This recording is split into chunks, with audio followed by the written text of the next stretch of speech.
Hey everybody, I just wanted to punch in here real quick to let you know that this is an episode I released last year on my other show, How I Built It, about digital storytelling. The semester is starting up again and I'm presenting to that class. I got a few questions already about it, and so I thought it would be a perfect time here towards the beginning of 2024 to talk about the importance of digital storytelling as it pertains to all content creators, but especially podcasters. So I hope you enjoy this episode. Thanks so much. The full article is up over at podcastworkflows.com.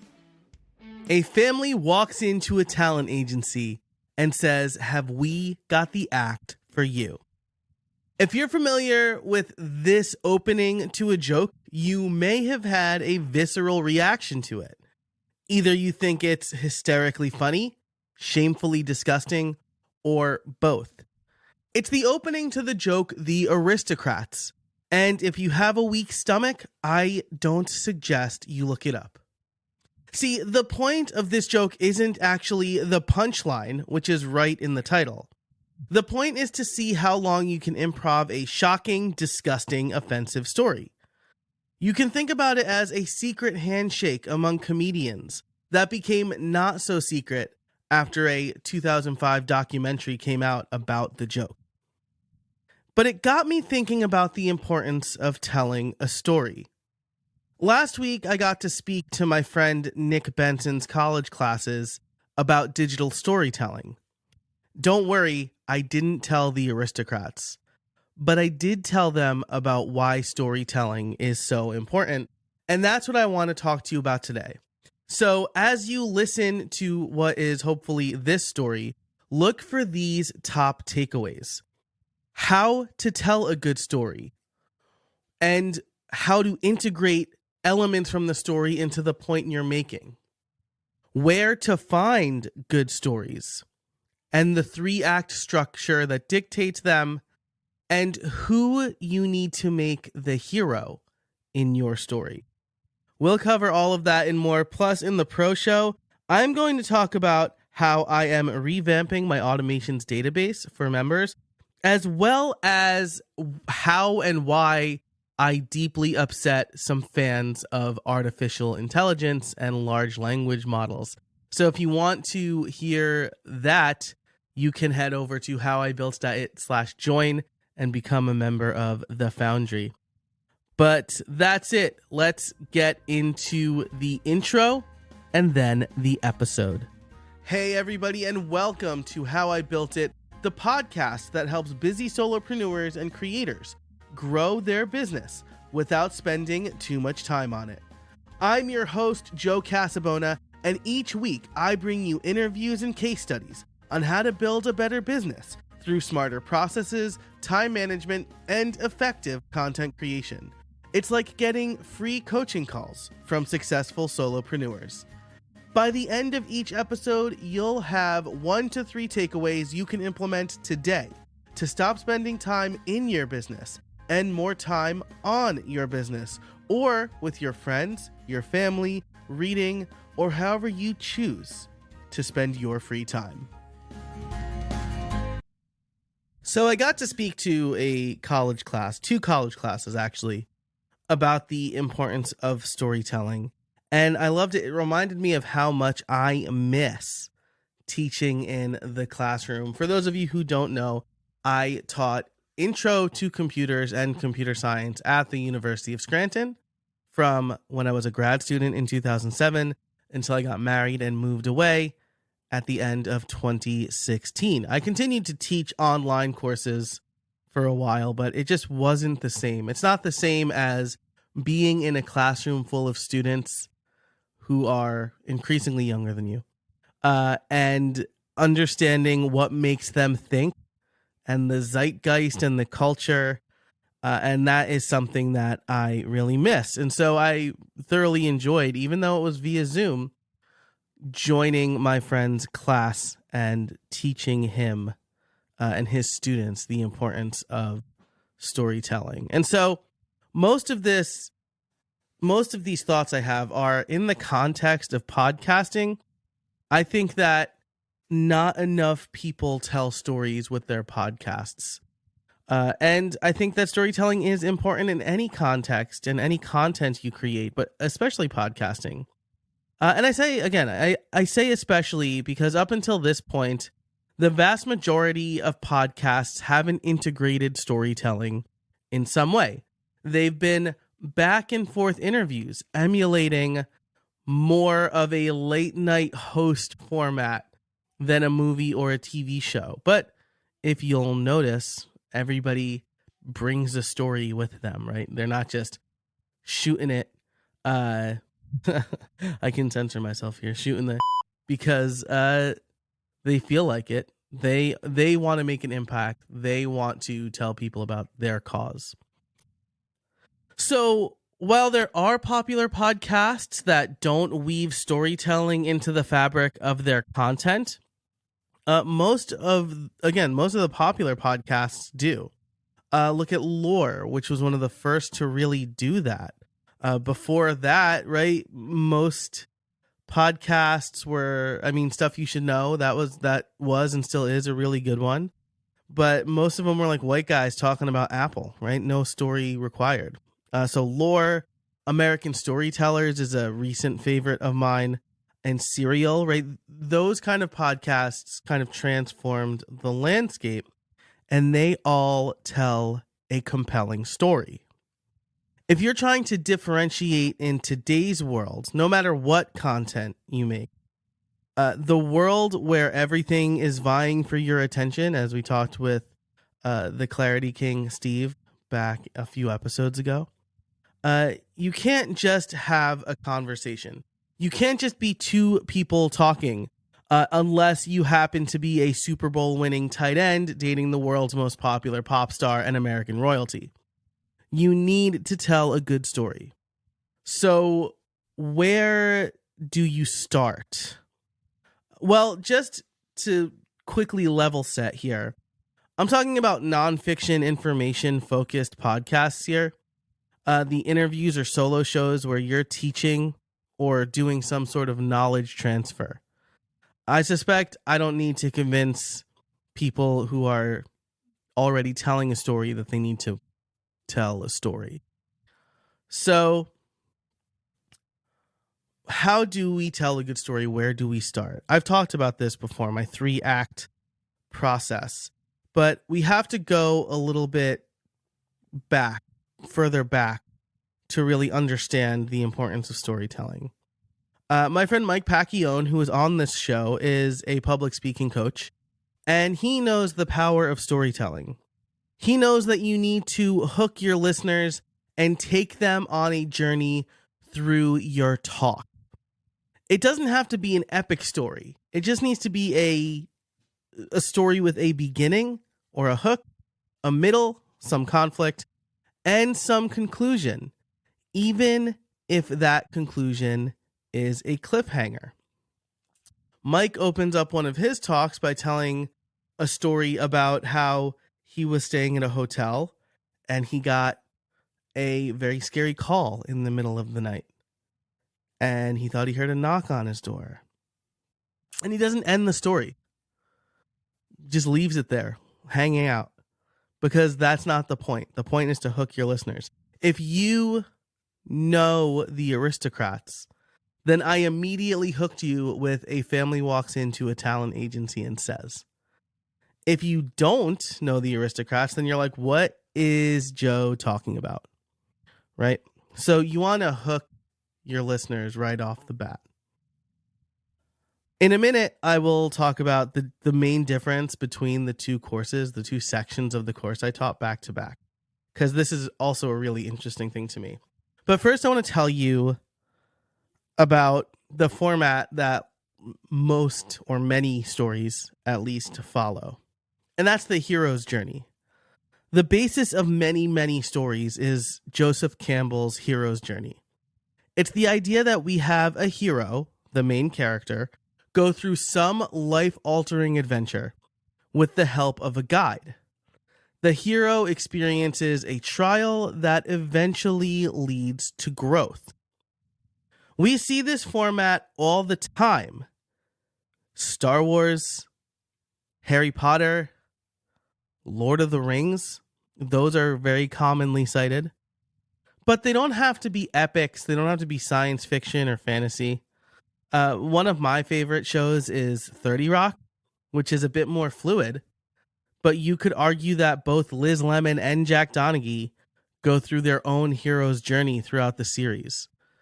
They're almost like their own heroes, and they're each other's guide, guiding each other to be better versions of themselves. Barney Stinson in How I Met Your Mother, while not the main character, goes through considerable character growth from the first to last season. If we look at Scrubs, JD is our main character. Dr. Cox is his most obvious guide, but he helps Dr. Cox grow too. JD's friends help him grow. He has several guides, but he changes dramatically from the very first episode to the very last. This doesn't need to be in fiction either. And in fact, one of Nick's students asked me how to turn nonfiction events into stories. It's something I think we wish we were all good at, but are kind of bad, right? Or most of us are, right? We all have that friend or family member who gives you too many details and the story goes nowhere.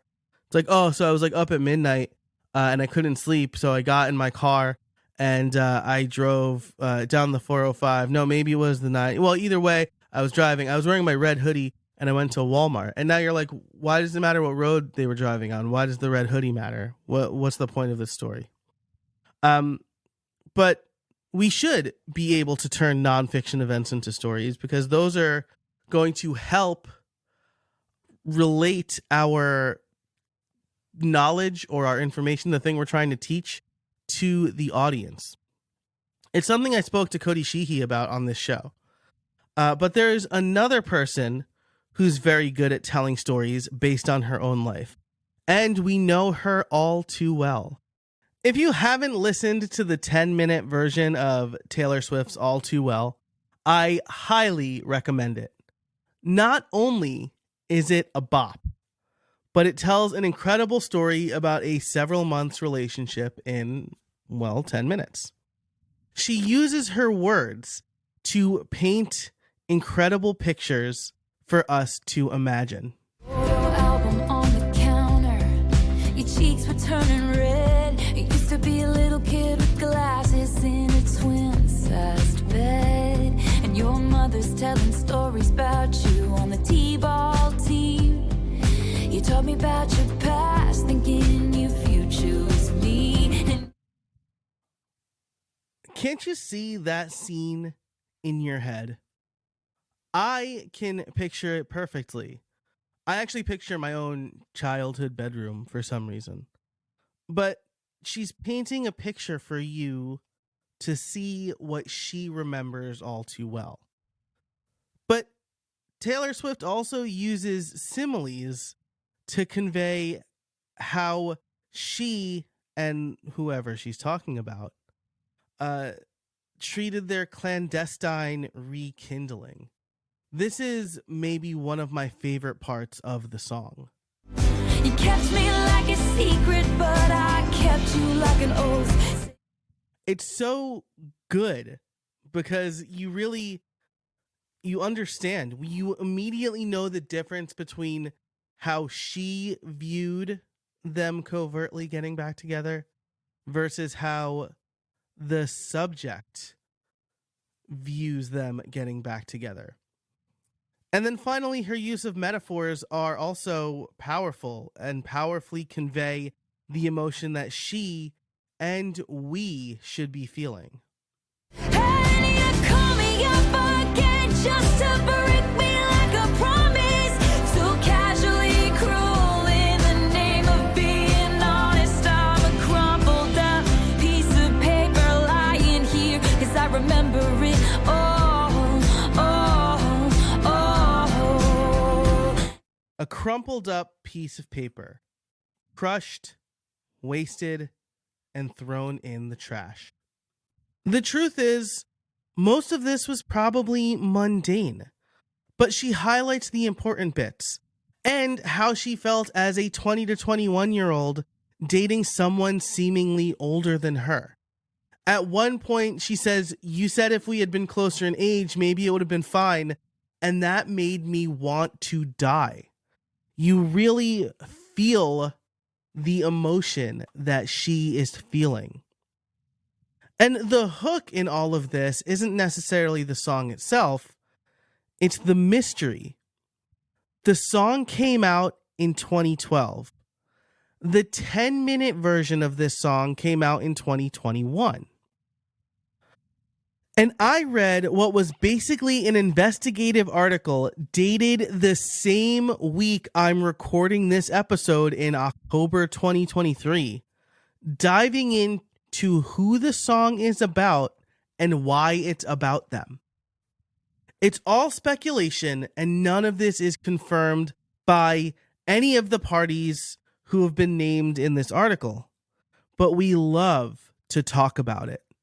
Taylor Swift knows how to hook us with a good story. So where can we find the story? For Taylor, it's usually based on her own life experience. I also like to draw on my own experience as well as lessons from pop culture, if you couldn't tell by now. You can find inspiration anywhere. You just need to make sure it drives home your point. Mike Pacquione recommends that you get a long sheet of paper and draw a timeline of your life on it, where you mark important events from your life. Then you can find stories based on what was going on around that time. For Nick's class, I presented my information in two very different ways. And this gets to practicing your story, which you definitely also have to do, because the second class got a much better version of this than the first. And that was always true when I taught in the classroom as well. I would teach 3 sections back to back to back. The first section always got the short end of the stick. They got the first time I was going through the information. The third class always got the best one. I had given it twice before. I knew the questions, and I knew the best way up until that point to deliver it. But for Nick's class, the second session, I opened with a story about the first time I sought therapy and the event that led to the conclusion that I needed help. I chose this story because it was very personal, and this allowed them to maybe trust me a little bit more, but it also hooked them. I'm a relatively young guy. I have kids, but it was the pandemic, which was stressful for everybody. I had a panic attack in front of my 3-year-old, and she's the one who ended up helping me. That's just a compelling story. I'm not embellishing. I'm picking the important parts to tell people about, in this case, the power of story. Usually when I tell that story, this is the inciting incident that led me on my transformation to systematize my whole business so that I wouldn't be stressed about at least that part of it. But that's the power of story. With my interviews, I try to define the interviews using a 3-act structure that you may have heard me talk about already.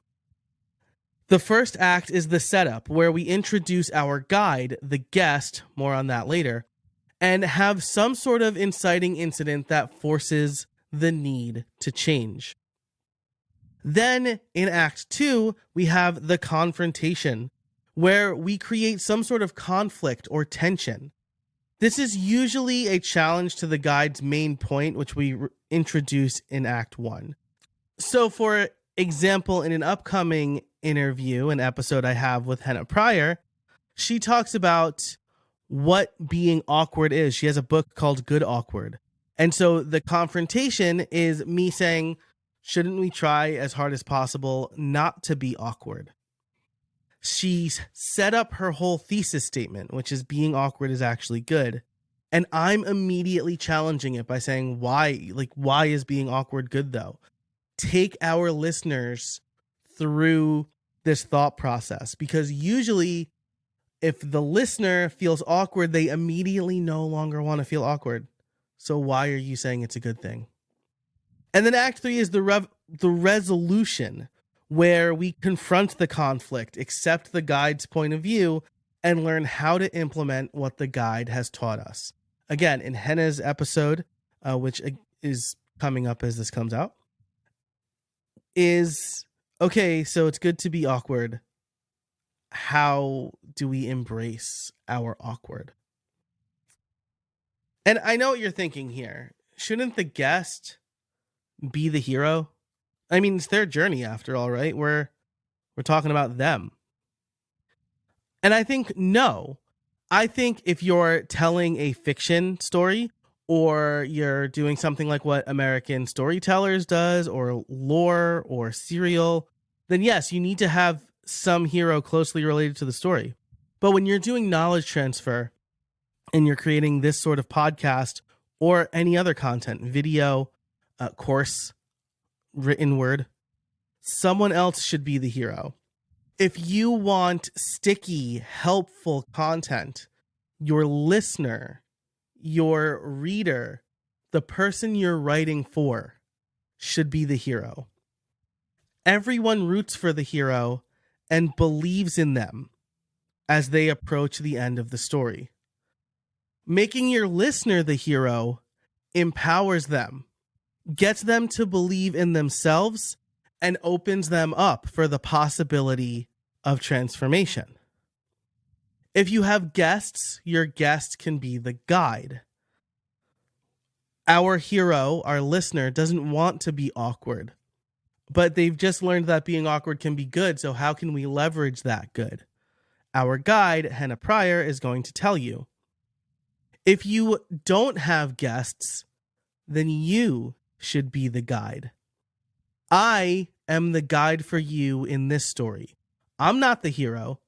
I'm not the one who's so amazing at telling stories. I'm the person who's teaching you how to tell good stories. And positioning yourself as the guide does two things. First of all, it makes you an authority on the topic. And it helps your listener know, like, and trust you faster. After all, who doesn't like Obi-Wan Kenobi, Dumbledore, and Gandalf? You do that by focusing the content around the listener and what they need to do to transform. In Star Wars, Obi-Wan appears to Luke and tells him, trust in the Force. Obi-Wan doesn't manipulate the Force for him. Dumbledore puts an entire system in place to help Harry do what only Harry can do. Gandalf doesn't deliver the ring to Mordor. He helps Frodo deliver the ring to Mordor. Your job as the podcaster, video creator, writer is to be the guide, and it's to help your listener. You can't do that unless you make them the hero. So the next time you prep a podcast episode, blog post, or video, think about the story you're telling. What are you or your guest guiding the listener towards? What conflict will they overcome? How will the story evolve? Cody Sheehy, in my interview with him, said telling a good story is opening a bunch of doors in a house and then running through that house and slamming most of them shut. How can you help your listeners slam the door shut on a problem they are having? All right, I hope you enjoyed that episode. If you want to listen to me talk to other solopreneurs and creators, especially about how to save time in your business, you can subscribe to that show over at howibuilt.it. If you want to subscribe to this newsletter, which I strongly recommend you do, you can head over to podcastworkflows.com/join. I send long form articles, and I'm about to start sending out an automation per week for newsletter subscribers only. So again, that URL is podcastworkflows.com/join. Thanks so much for listening. And until next time, I can't wait to see what you make.